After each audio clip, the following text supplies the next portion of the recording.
Glória a Jesus. Você não dá um glória a Deus pela vida do nosso irmão em nome de Jesus? Glória a Deus. Deus faz assim, irmãos. Na simplicidade, na amizade, no testemunho. O nosso querido São Agostinho, um dos grandes nomes da história do cristianismo, ele falava assim, olha, pregue em todo o tempo e quando preciso, use palavras. Pregue o tempo todo e quando você precisar, você fala alguma coisa. Abra comigo sua Bíblia, por gentileza, na carta que Paulo escreve a Tito, capítulo de número 2, versículo de número 11, bastante conhecido o texto. Quando você estiver pronto aí, diga amém. Alguém está pronto. Quando você estiver pronto, diga amém. Amém. Amém. Glória a Deus. Se você não estiver pronto, diga escola dominical. Glória a Deus. Às 5 da tarde, viu? Está uma bênção em nome de Jesus. Nós estamos falando justamente sobre a questão do evangelismo. Está sendo uma bênção. Hoje a aula foi uma bênção em nome de Jesus. Versículo 11 diz assim, a minha Bíblia e a sua também. Porquanto que a graça de Deus se manifestou salvadora a todos os homens. Alguma versão pode estar escrito assim, porque a graça de Deus se há manifestado, trazendo salvação a todos os homens. Amém? Glória a Deus. Irmãos, essa passagem que Paulo conta, e muito construindo em cima do testemunho do nosso irmão, ela é uma carta que foi escrita a um dos obreiros, companheiros do ministério de Paulo, Tito. Paulo conhece Tito numa das suas viagens e separa esse jovem obreiro para o ministério. A separação para o obreiro naquela época não era muito diferente de hoje, mas a realidade é que alguns requisitos que nós temos hoje por conta da organização da igreja naquela época não existia. E Tito sai junto com Paulo para algumas viagens e ele fica ali, então, incumbido da igreja em Creta. Creta era uma ilha que era conhecida pela passagem ali mercantil de muitos barcos. Creta era uma espécie de um hub, né, de mercadoria. Alguns navios vinham a Creta, trocava de navio e ia para outro destino. Então existia ali uma rotatividade muito grande de pessoas. Era uma cidade que era um lugar, na verdade, um porto que tinha uma rotatividade muito grande de pessoas e era utilizado justamente muitas vezes esse mercado paralelo, né? E Paulo começa a carta falando assim para Tito, olha Tito, foi por isso que eu te deixei em Creta, para pôr em ordem esse lugar, né? E ele começa a descrever ali a cidade de Creta como um lugar meio complicado. Ele começa a falar assim, olha, esse povo aí, alguns dos poetas dos cretenses falam que eles são ventres ruins, preguiçosos, gente de má índole. Só que ele começa a dizer isso, né, mas parece que Paulo vai falar assim, mas olha, não é assim não. E ele fala assim, mas é verdade. É verdade que os cretenses são ventres ruins, preguiçosos, gente de má índole. Só que Deus justamente trouxe o evangelho para que essa mudança acontecesse. O versículo de número 11 do capítulo 2 traz essa realidade que eu queria debruçar com você nos próximos minutos, mais uma vez, construindo em cima do que o nosso irmão acabou de pregar. Que a graça de Deus se há manifestado, trazendo salvação a todos os homens. Não apenas os homens que eu gosto, não apenas as pessoas que fazem parte do meu ciclo de amizade, não aqueles que eu acho bonito, não aqueles que eu acho que são dignos da graça de Deus, não. A todos os homens. Todos os homens precisam e têm a oportunidade de encontrar no Senhor Jesus Cristo a salvação das suas almas. Não há ninguém hoje andando na terra, batendo as pestanas, respirando, que não seja digno da graça de Deus. Não porque a dignidade está nele, mas porque a dignidade está em Cristo, que entregou a sua vida pelo pecador, para a glória do nome do Senhor Jesus Cristo.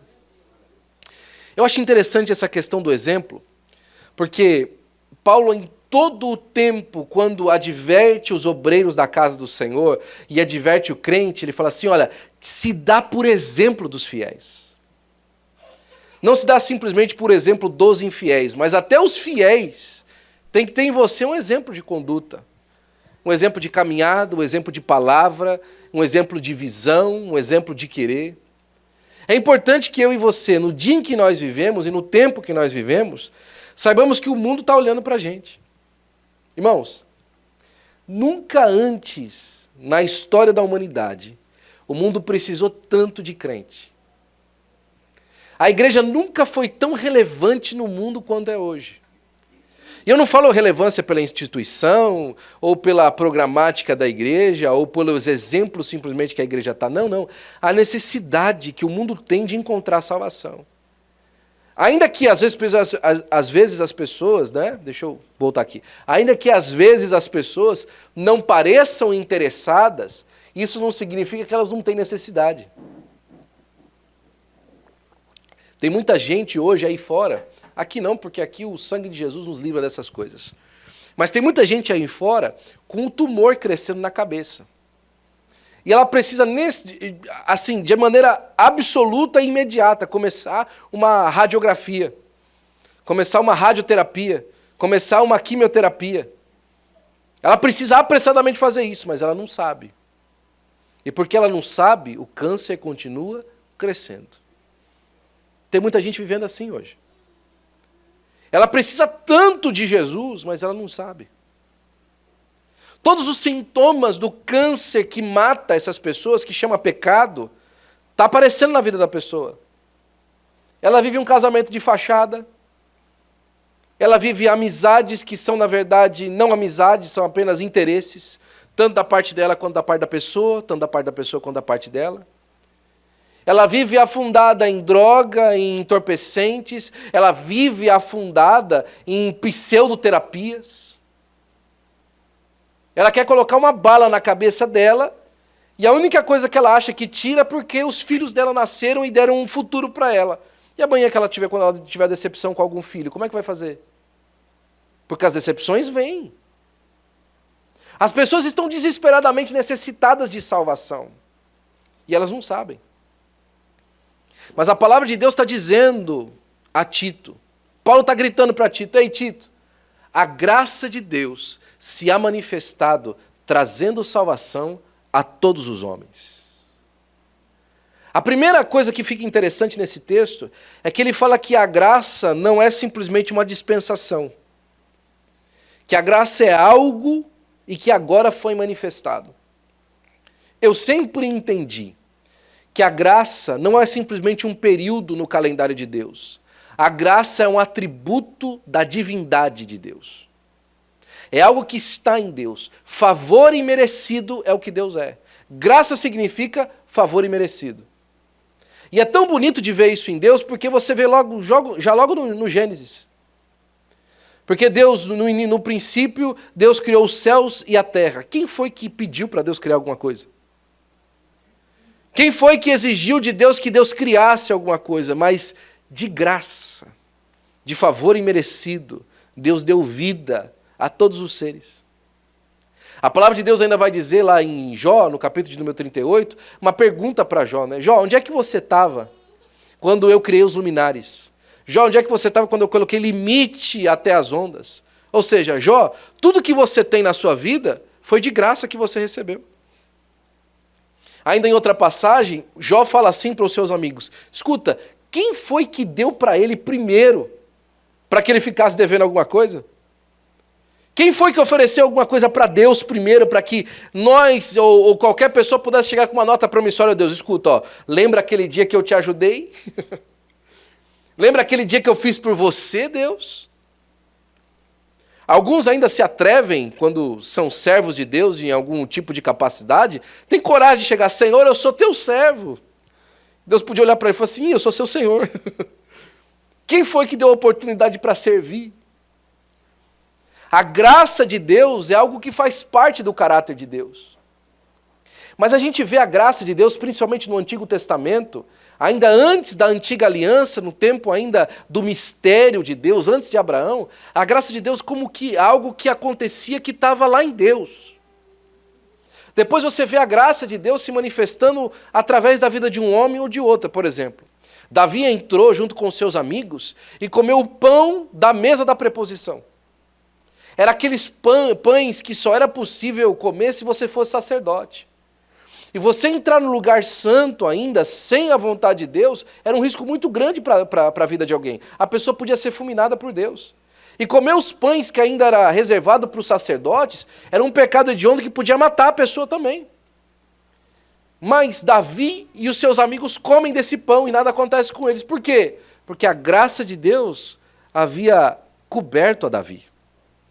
Havia encontrado Davi. A palavra de Deus fala que, por exemplo, Noé achou graça aos olhos de Deus. Não fala que Noé agiu direito. Não fala simplesmente que Noé andou direito, mas que na sua vida, na sua caminhada, Deus olhou a ele com olhos de graça, de favor imerecido. Mas agora no Novo Testamento, e aqui que está a maravilha do texto, né? Que a graça de Deus, que a gente conhecia, que a gente se entendia, agora ela se manifestou. É como se se a gente pudesse colocar a graça num baú, né? Colocar ela num baú que ela estava fechadinho e de tempos em tempos alguém vinha, abria e pegava alguma coisa na graça de Deus. Agora aquele baú onde a graça estava explodiu. Como se tivesse sido uma explosão numa lata de tinta. E agora a graça que antes alcançava só aquele que chegava lá com um pincel, lambuzou todo mundo. E todo mundo agora pode ter acesso à graça. Todo mundo agora pode alcançar graça, todo mundo agora pode receber a graça de Deus. O Xandinho recebeu a graça de Deus, eu recebi a graça de Deus.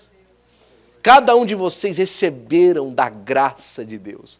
A graça de Deus se há manifestado, trazendo salvação a todos os homens. Mas aí Paulo começa a ensinar.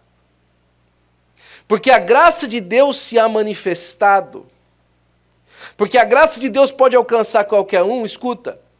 Agora a gente precisa aprender algumas coisas. Versículo de número 12, aqui na minha leitura, diz assim, ó, educando-os, ensinando a eles, para que, renegadas a impiedade e as paixões mundanas. E aí começa a construção.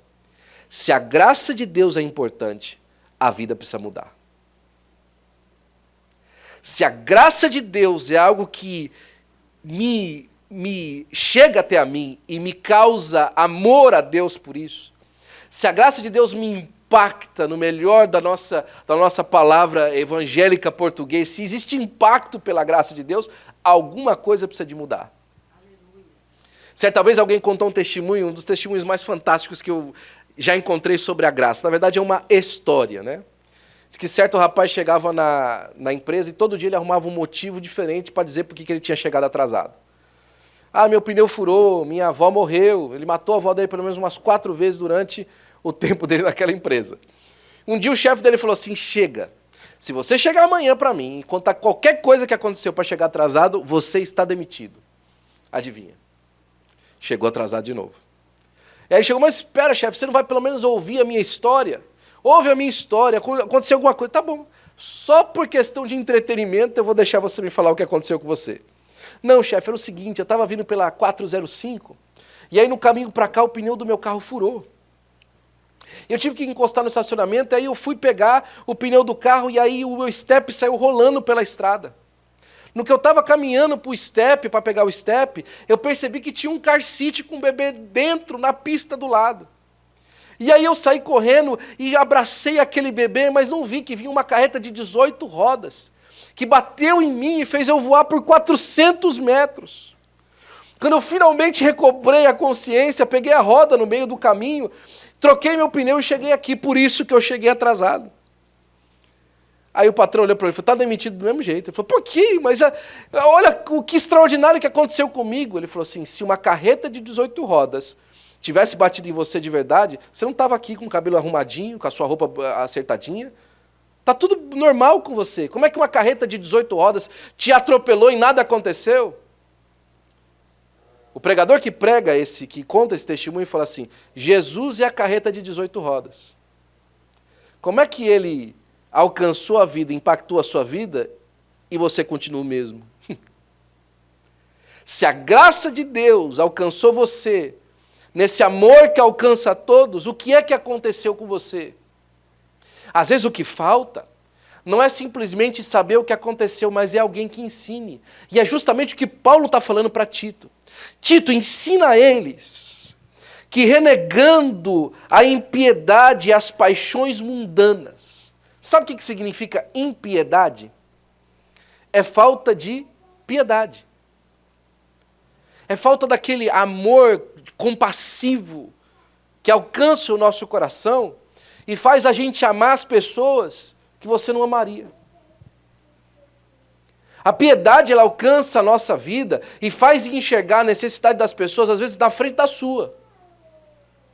Alguém já chegou para você alguma vez e falou assim, mas escuta, você está sem dinheiro, você vai fazer isso ainda com a pessoa?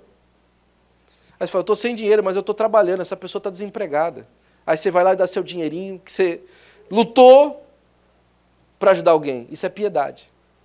Mas não está resumido a isso. Está resumido em alcançar alguém com amor, com graça. Ah, mas essa pessoa está nessa situação porque ela nunca acerta a vida dela. Ela continua vivendo assim com o marido, ela continua vivendo assim com a esposa. Ele continua falando isso para o esposo, ele continua falando isso para os filhos, é por isso que ele está assim. Mas a piedade faz com que o seu coração alcance. Faz com que o seu coração perceba que aquela pessoa precisa de ajuda. Aquela pessoa precisa de amor. Aquela pessoa precisa da sua mão estendida. Que renegando a impiedade e as paixões do mundo, quanta coisa no mundo nos apaixona. Quanta coisa no mundo nos chama a atenção dos olhos, a atenção do coração, a atenção da nossa vontade. Quanta coisa aí no mundo faz as pessoas gastarem o dinheiro que não têm, ou gastarem a vida que não têm para alcançar. Paixões mundanas. Quantos brasileiros que vivem em volta de nós foram chamados a esse país por paixões mundanas? Coisa que termina nesse mundo. Quantos não saíram, deixaram pai, mãe, amigos, casamentos, por causa do sonho em Hollywood? Para ser uma estrela de cinema? Quantos não largaram a família para conseguir uma posição grande dentro de uma multinacional? Quantos não venderam a mãe por $1? Não fizeram coisas terríveis dentro das pessoas que ele amava para alcançar uma posição, uma paixão mundana? Quantos não ignoraram casamentos de 20, 25 anos por uma aventura? Alguns dias atrás eu ouvi o testemunho de alguém que me contou com lágrimas nos olhos que o seu esposo de 35 anos de casamento, saindo depois de uma viagem de segunda lua de mel, parou na porta do saguão do aeroporto, entregou para ela o cartão de crédito e entregou para ela o cartão do advogado e falou assim, há 20 dias atrás eu pedi o divórcio, não volto mais para casa com você daqui. Ela, por quê? 35 anos de casamento. Ele simplesmente achou que ele podia ser feliz em outro lugar. Paixões do mundo. Paixões no mundo. Aquela porta ali, acho que está fazendo um pouquinho de barulho, meu amigo, por gentileza. Pessoas que se apaixonam pelas paisagens, pelas coisas que o mundo oferece. Mas aqui Paulo está dizendo, ó, ensina eles a renegar a impiedade e as paixões mundanas. E continua dizendo, e para que a gente possa viver no presente século de maneira sensata, justa e piedosa. Versículo 13. Aguardando a bendita esperança. Tem uma esperança que é bendita. Tem esperança que é maldita. Você quer saber uma esperança que é maldita? É você que acorda todo dia de manhã falando assim, alguma coisa vai acontecer hoje, eu sei, estou sentindo. Um aperto no meu coração, uma coisa ruim na minha cabeça. Né? Tem muita gente que fala assim, jogaram mal olhado para mim. Eu sei que tem alguma coisa cozinhando contra mim hoje. Sei. Essa esperança é maldita. Tem gente que vai no telefone do cônjuge e fica lá vendo, olha, mensagem de quem? A expectativa é que um vai trair o outro em algum momento. Faz isso com os filhos. Espera que certamente o filho vai ser um fracasso. E fala a respeito disso. Olha, desse jeito que ele vai, não vai ser nada. Desse jeito que ela vai andando, não vai chegar a lugar nenhum. Essas são esperanças malditas. Expectativas malignas que rondam o nosso coração, rondam os nossos relacionamentos, rondam a nossa história o tempo todo. Alguma coisa ruim vai acontecer. Mas Paulo está ensinando a igreja de Creta, através de Tito, o pastor deles, olha, ensina eles a ter uma esperança bendita, uma esperança alegre, uma esperança feliz. Ensina eles a olhar a vida de uma maneira positiva, não no positivismo que a gente aprende, mas de uma maneira positiva, porque a esperança bendita, ela vem junto com uma manifestação. Sabe qual que é a manifestação? A manifestação do Senhor Jesus Cristo. O Senhor Jesus Cristo vai se manifestar no nosso casamento. O Senhor Jesus Cristo vai se manifestar na nossa família, vai se manifestar nos nossos filhos, vai se manifestar no meio da nossa igreja, vai se manifestar nessa cidade para a glória do nome de Jesus. Essa é uma esperança bendita. Essa é a bendita esperança. Porque ele não só se manifesta enquanto nós vamos caminhando, mas ele se manifesta por fim no seu retorno. E deixa eu avisar uma coisa para você. Não sei se você tem acompanhado as notícias. Jesus está voltando e falta nada para ele voltar. Algum tempo atrás a gente ouviu os pregadores falarem assim, olha, os sinais já estão prontos. Jesus está voltando. Olha, os sinais já estão aí, Jesus está voltando. Eu posso dizer para você hoje, olhando a escatologia bíblica, já tem sinal demais. Já tem mais do que precisa de sinal. Já está ficando até muito sinal, já não falta, não é que falta sinal, já tem sinal demais que Jesus está voltando. O mundo está pegando fogo. As pessoas não se entendem mais. Nas ruas da nossa cidade, gente que não tem mais esperança nenhuma na vida, vivendo nas drogas, completamente arrasada. Você vai na Filadélfia, hoje um vídeo eu via, as pessoas vão mandando igual zumbi na rua. Você vai na Europa, a mesma situação. Aí você vai aos protestos na rua, gente deliberadamente pregando a destruição de uma nação inteira. E a nação que faz malignidade é acobertada por outros. E o mundo agora se volta contra aqueles que levam o nome de Deus no seu nome. Israel, aquele que luta contra Deus e vence, é o que significa Israel. E querem destruir. E o mundo assiste de braços cruzados, tudo isso acontecendo. O Senhor Jesus Cristo está voltando. Falta pouco. E essa não é uma esperança maldita, essa é uma esperança bendita.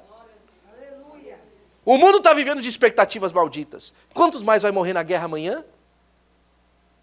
Que explosão que vai acontecer amanhã? Será que vai acontecer aqui perto da gente?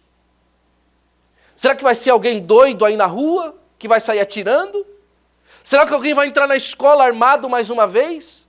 E essas esperanças malditas vão afunilando o nosso espaço e apertando o nosso coração. Mas deixa eu falar para você hoje, existe uma esperança bendita, o aparecimento do Senhor Jesus Cristo, e breve Ele está para voltar e levar a sua igreja consigo. Não falta mais nada. Ensina isso para eles. Fala isso para os cretenses. Fala isso para Los Angeles. Ensina isso. Ensina para eles isso, fala disso. E ele fala uma coisa a respeito de Jesus, versículo 14, eu prometo para você que já estou terminando. O qual a si mesmo se deu por nós. Esse Jesus, sabe o que ele fez? Ele se deu por nós. Lá na carta aos Romanos, Paulo fala assim, olha, alguém até entende alguém morrer por um justo. Até faz sentido. Alguém está lá passando por um problema, uma questão e tal, e vai lá, você morre pelo justo. Agora, se entregar pelo injusto? Quem faz isso? Sabendo que a pessoa é culpada. E aí ele explica. Porque Cristo se deu por nós quando nós ainda éramos pecadores. Quando nós ainda éramos pecadores, Ele se deu por nós, Ele se doou por nós. Alguém conta uma história sobre a Revolução Cubana. Muito bonita essa história. Sobre o Sargento Garcia. Foi um dos daqueles que foi contra Fidel Castro. Um dos últimos que conseguiu barrar da resistência cubana antes de Cuba cair de uma vez na mão dos comunistas. E o Sargento Garcia recebeu muito dinheiro da CIA para poder fazer o trabalho que ele fazia. Quando estava quase no final da guerra, eles estavam quase para perder, eles estavam no último acampamento deles. A comida já estava quase acabando. Os americanos já não queriam mais ajudar muito porque sabiam que eles iam perder.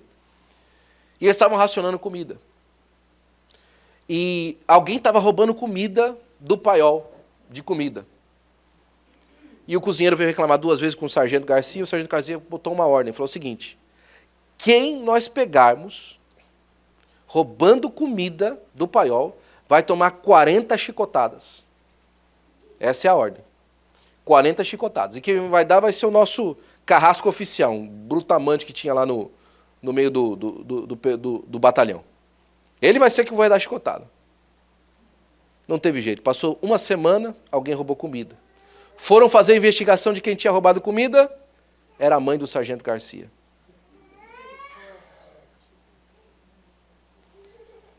Chegaram para ele e falaram: sargento, escuta, é a sua mãe que está roubando. É mesmo? Tá bom. Corte marcial.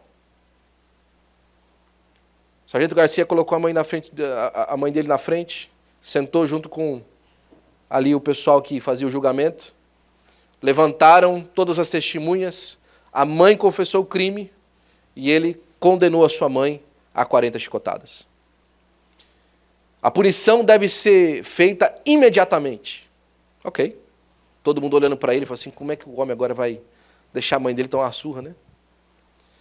Posicionou a mãe dele no lugar onde ela ia receber as chicotadas.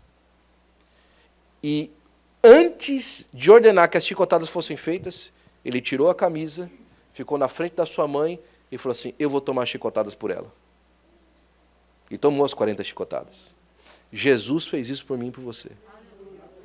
Nós estávamos condenados, a culpa era nossa. Mas na hora da punição, ele entrou no nosso lugar. Jesus se deu por nós. Colocou a vida dele no lugar da nossa. É por isso que a esperança é bendita. Ele continua dizendo aí no capítulo 14. Para que ele fez isso? A fim de nos remir de toda a iniquidade. E aqui não é simplesmente de pecado, é de iniquidade. Você sabe qual que é a diferença de pecado para iniquidade? Pecado é aquilo que você erra, mas iniquidade é aquilo que você faz sabendo que é erro.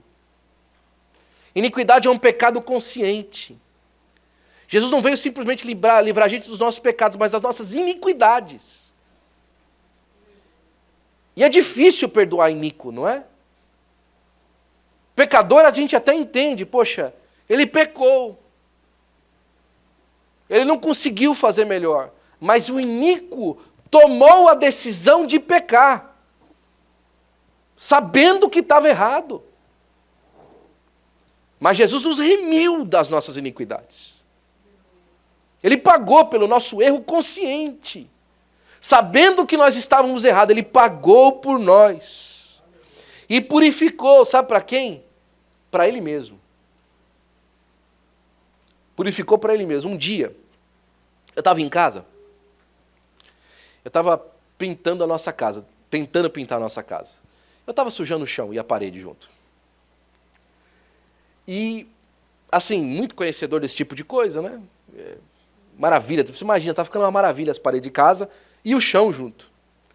E eu quis dar um jeitinho no chão, eu peguei um tapete velho da Ana aqui, mas velho, pensa aquele tapete que já está quase com um buraco no meio já da gente passar, velho. E eu falei assim, eu vou evitar que nesse lugar aqui caia tinta. E coloquei o tapete. A hora que ela viu eu colocando o tapete dela, é meu tapete, você vai sujar meu tapete de tinta. Eu falei, esse pedaço de pano trapo velho aqui. Não, usa outra coisa, meu tapete não vai sujar meu tapete de tinta. E saiu. E eu fiquei olhando para aquilo e falei assim, gente, que tudo isso por causa de um tapete velho? E o Espírito de Deus me falou o seguinte, você não entende nada de propriedade, né? Você não entende nada de propriedade. É velho, é sujo, é desgastado, mas é dela. É pecador, é iníquo, está longe, mas é meu. Eu purifiquei para mim, é meu. Um dos versículos que eu mais gosto na Bíblia é Deuteronômio capítulo 32, versículo 10. Achou-a no ermo deserto, cercada de uivos, está falando de Israel. Atraiu, cercou e estabeleceu como a menina dos seus olhos. Você sabe o que significa a expressão menina dos olhos? Menina dos olhos a gente acha que, por exemplo, é porque fica essas partes aqui do olho, quando a gente protege, é para ninguém, né, colocar o dedo no olho, então a gente protege a menina dos olhos, né? A parte aqui preta do olho a gente chama de menina dos olhos. Mas a expressão do hebraísmo disso é um pouquinho diferente. Chama de menina dos olhos porque você chega tão perto que você consegue ver o seu reflexo no olho da outra pessoa. Deus falou que Israel para ele, e nós somos a Israel de Deus, era como a menina dos olhos. Ele chegava tão perto de Israel que quando olhava para os olhos de Israel, ele via a imagem dele lá dentro. Está sujo, está cheio de problema, está afastado, mas é dele. Ele purificou para si, mas não para continuar sujo, não para continuar doente. E aí ele diz aqui, um povo exclusivamente seu, zeloso de boas obras. Versículo 15 e último. Tito, faz um favor para mim. Dize estas coisas. Fala disso. Conversa com as pessoas disso. Demonstra a sua vida nisso. Tem muito assunto no meio dos assuntos que a gente pode conversar, mas conversa disso.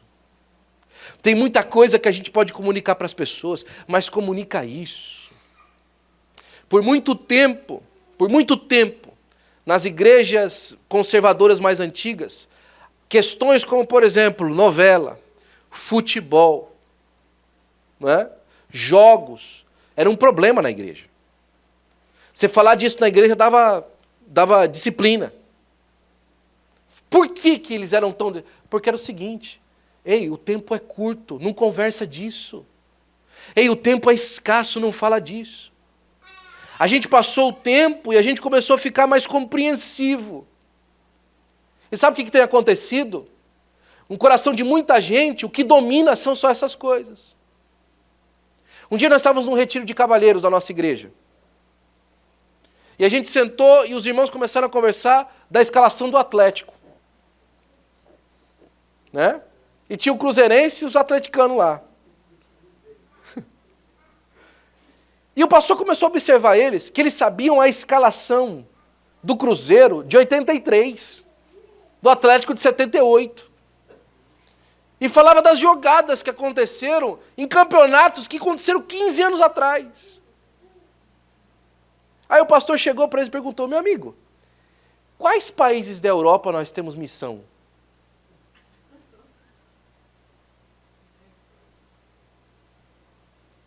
Qual passagem da Bíblia Jesus diz que é o caminho, a verdade e a vida? O problema, irmãos, não é nós assistirmos o jogo. O problema não é nós acompanharmos um esporte. O problema não é nós sabermos uma história de novela que às vezes até tem um sentido sobre agregar, sobre vencer, em alguma coisa desse tipo. O problema é que o nosso assunto não é esse, da salvação e da esperança bendita. O problema é que tudo se passa na nossa frente, menos a esperança bendita. Quando chega a eleição e na última, então, meu Deus do céu. Eu tive uma pessoa amiga que ficou com raiva de mim e falou assim, a igreja devia ter ido para a rua, protestar, tirar o Lula. E eu falei assim, desde quando a igreja foi chamada para isso? Desde quando o nosso projeto é projeto de poder humano? Quando foi que Deus nos falou para estabelecer nação-estado? Ele já fez isso uma vez com Israel, e olha o que acabou acontecendo. Jesus nos chamou para ser uma nação santa que já tem rei, é Ele. Jesus nos chamou para ser um povo adquirido, que já tem líder, é o Senhor. O convite de Paulo para Tito, vai ter muita coisa acontecendo, mas olha, conversa disso com eles. Fala dessas coisas. E aí ele fala assim, exorta.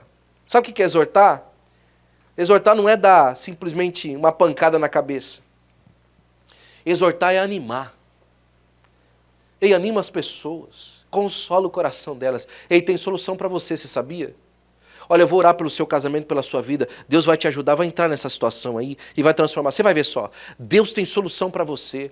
Jesus se importa com você. Ele se importa com isso que você está passando. Exorta. E aí também, repreende. Repreende. Ei, não pensa assim não. Ei, não fica com a cabeça nessas coisas não.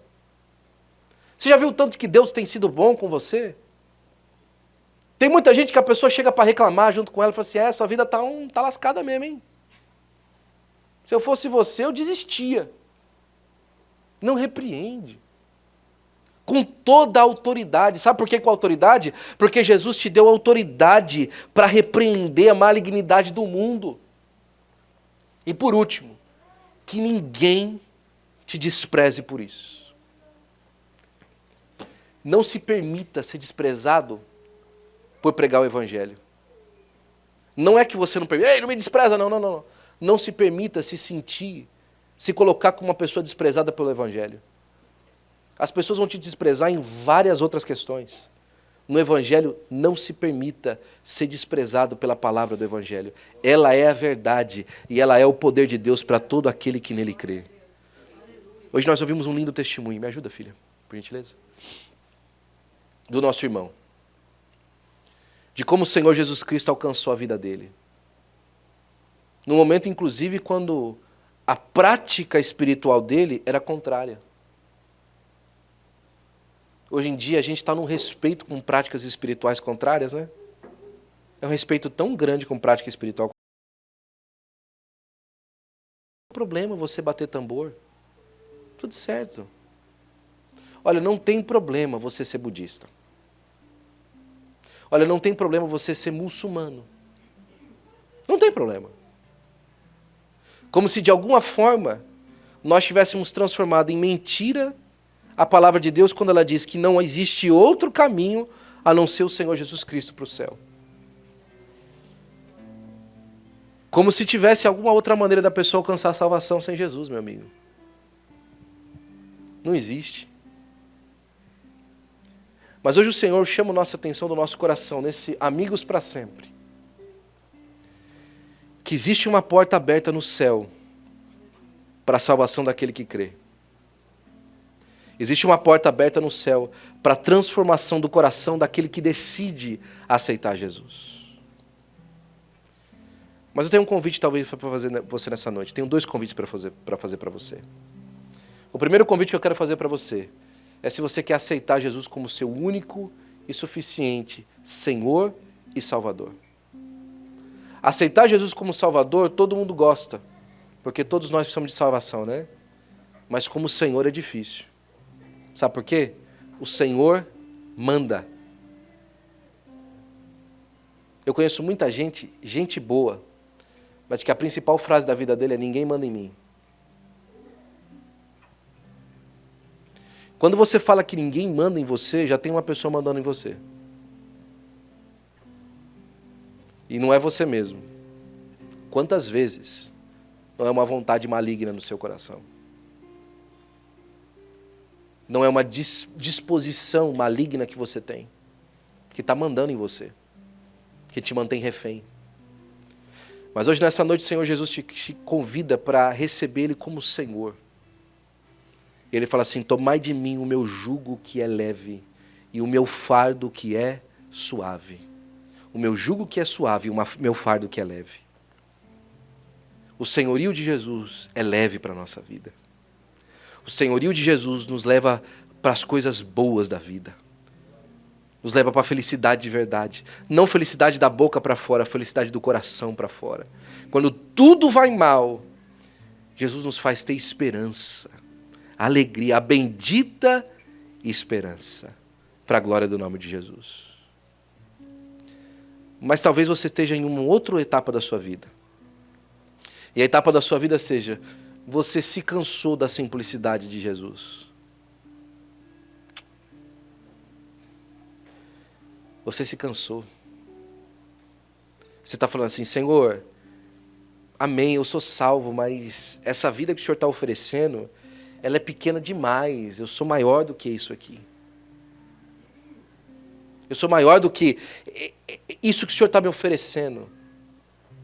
Os discípulos chegaram para Jesus e falaram assim, Jesus, escuta, é o seguinte, e nós que largamos tudo para te servir, o que a gente vai ganhar? O que nós vamos receber? Jesus falou assim, 100 vezes mais nessa vida, e por fim, a vida eterna. Compensa servir a Jesus. Se você está cansado hoje, deixa eu falar para você, Jesus tem renovo para a sua vida hoje, para a glória do nome de Jesus. Existe um renovo de Deus para a sua alma. A graça de Deus se há manifestado trouxe salvação para você. E agora a vida nova com Deus vai te trazer alegria todos os dias. Hoje, em nome de Jesus, eu repreendo todos os pensamentos mundanos da sua cabeça, em nome de Jesus. Todas as paixões mundanas estão repreendidas em nome de Jesus. Você vai se divertir, você vai se entreter, mas você não vai conseguir assistir nada mais sem pensar em Jesus. Você não vai conseguir colocar mais nada na sua televisão agora sem pensar em Jesus. Você não vai conseguir mais mandar uma mensagem sem Jesus passar pela sua mente ou pelo seu coração.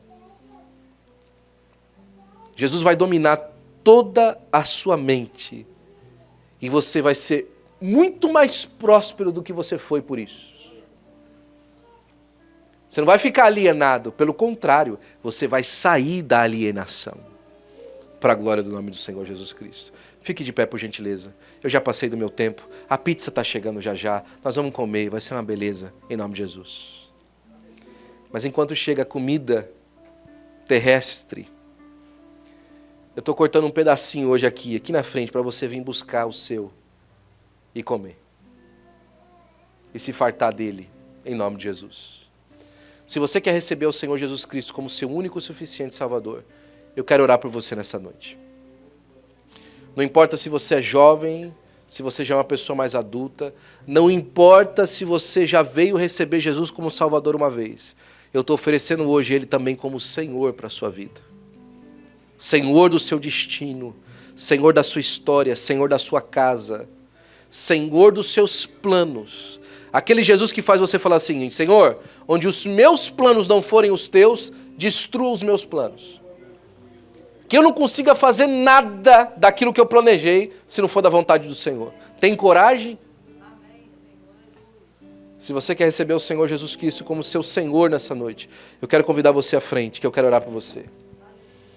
Mas se você também quer receber hoje o Senhor Jesus Cristo, num renovo do seu coração e da sua alma, um renovo das suas esperanças e da sua expectativa, eu também quero orar por você em nome de Jesus. Vem à frente. Nosso tempo já passou. Nós estamos na hora de terminar o nosso culto. Eu quero orar por você. Queremos o teu nome engrandecer. Está lindo isso aí, filha. Queremos o teu nome engrandecer e agradecer-te por tua obra em nossas vidas. Confiamos em teu infinito amor, pois só tu és o Deus eterno sobre toda a terra e céu. Queremos o teu nome engrandecer mais uma vez. Queremos o teu nome engrandecer e agradecer-te por tua obra em nossas vidas. Confiamos em teu infinito amor, pois só tu és o Deus eterno sobre toda a terra e céu. Senhor, Pai, os teus filhos vieram à frente, Senhor. Senhor, Pai, buscando de Ti, Senhor, Pai, uma novidade de vida, Senhor, Pai, em áreas diferentes da sua vida. Senhor, Pai, eu preguei a Tua palavra que o Senhor colocou no meu coração, Senhor, Pai, acompanhando o testemunho do Teu Filho, Senhor, da manifestação da Tua graça, Senhor.